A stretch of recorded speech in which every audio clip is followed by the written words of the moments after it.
Steve, you've announced 5 shows already to kickstart the new season, but before that, Josh Warrington gets a crack at the world title again. Yeah, it was a strange one. It come out of the blue. Obviously, Kid Galahad getting beat wasn't expected.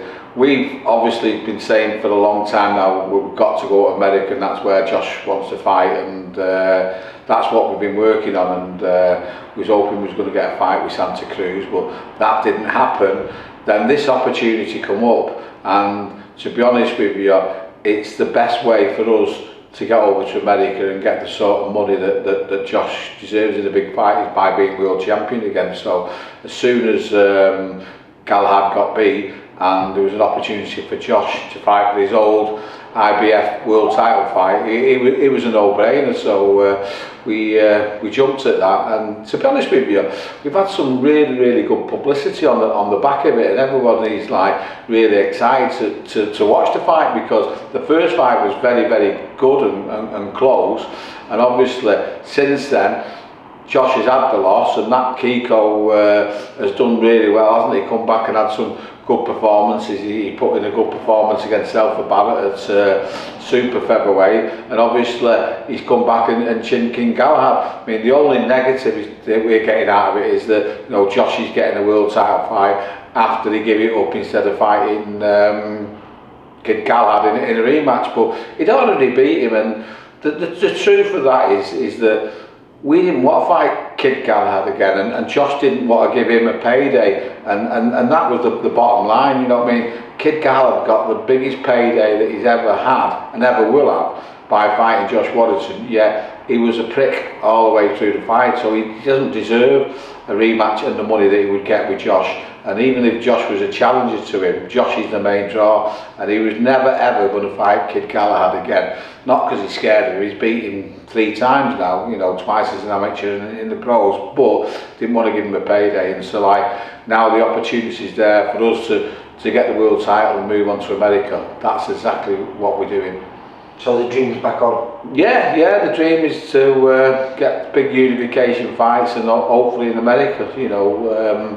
It's a bit of a touch really, and we've got to take full advantage of it. And it's March 26th at the Leeds Arena? March the 26th at Leeds Arena, yeah. Right, now back on to you, because you are supposed to have a bit of a rest, and every day I've been down here, you've been in the office, setting up all these shows, and they start on the 26th of February? Yeah, and I'm still working on, because I've got kind of the dates and the venues booked, and believe me, it's not easy getting venues at the moment. It's tough, but you know, I've been booking them up till the end of the year now as well, to make sure we know where we're going, and that they're going to be there when the time comes. So I've got the dates done, know the venues, probably know 60-70% of the kids who are going on an undercard basis. I've just struggled with top of the bills for various reasons, but we'll get there. So the first show is the 26th of February at the Leeds Royal Armouries, which it's a great venue. Obviously Josh is fighting in Leeds a month later on the 26th of March, but we're not going to get all the kids on the undercard there who want to do, so I've got to keep them active. So the first one for us on the 26th of February is at the Royal Armouries in Leeds, and even though we didn't get the show we wanted last time, it was a great place to work, and everyone who went really enjoyed it. But, and the people there were really helpful, weren't they? Yeah, it's a nice new fresh building, and it went down really well. So we're going to put a 7-fight card together. Got the majority of the undercard together, we just need to make a good top of the bill. So we have delayed on announcing that, because I wanted to announce the top of the bill, but it might be that the next couple of days we just drift out who's on the undercard, because obviously they've got to sell the tickets, but it won't be far long on that one. The 5th of March, we're going back to the Liverpool Olympia, our favourite home place in Liverpool. Again, I'm struggling with a top of the bill. I was hoping Conor Butler or Nathan Qualis would do that for us in either a title or eliminators, but we're not going to get them across the line. So in the next couple of days, if we're not done, I'll speak to Mickey Hedges and Joe Cavanagh and maybe move them up to 8 rounds and make that the top of the bill, because again, I've got a rake of young up and coming lads on the undercard there, and I've got to make a decision soon on that, so we'll get that one off on the way. 12th of March, that's taking shape at the Bolton Arena, and obviously doing that with Elite Boxing, Alex Matvienko and his lads, so he's got a few on, I've got a few on.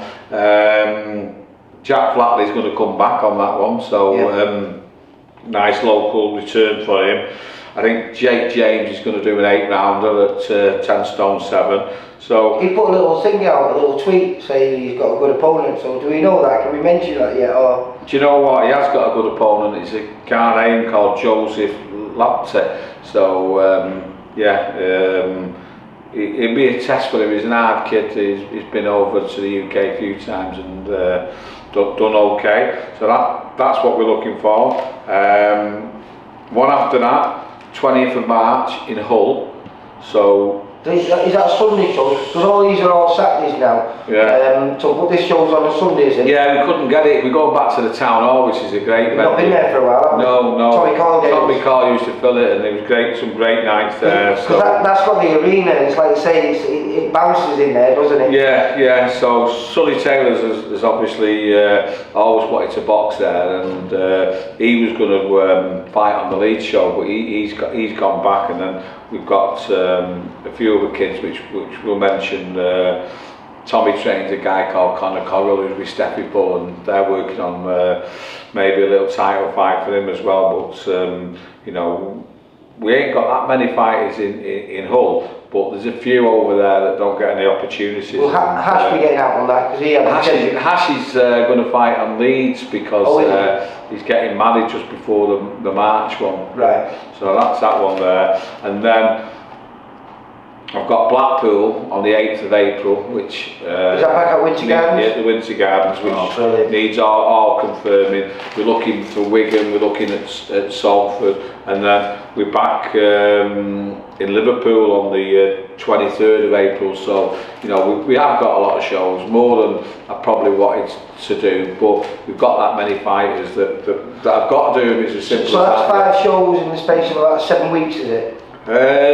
Not counted up because I get put off, but yeah, you'd probably be right. But James is back at full strength now, and we're more than capable of putting on good shows. And like I've been saying, I want to put good fights on, and that's one of the reasons why I can't really announce the shows properly, because I've not got the tops of the bills yet. But we'll get there, and anyone who comes to these shows are going to see some top quality fighters and some good fights as well. Yeah, good, nice one. Okay, well look forward to that. I'll start running around to the gyms and catching up with all the lads and see how training's going. Nice one. Cheers, Lee. Thank you. Bye. For all boxing info, news and latest interviews, amateur and pro, across the north, click and subscribe. VIP Boxing Promotions. Also Twitter, Instagram and Facebook.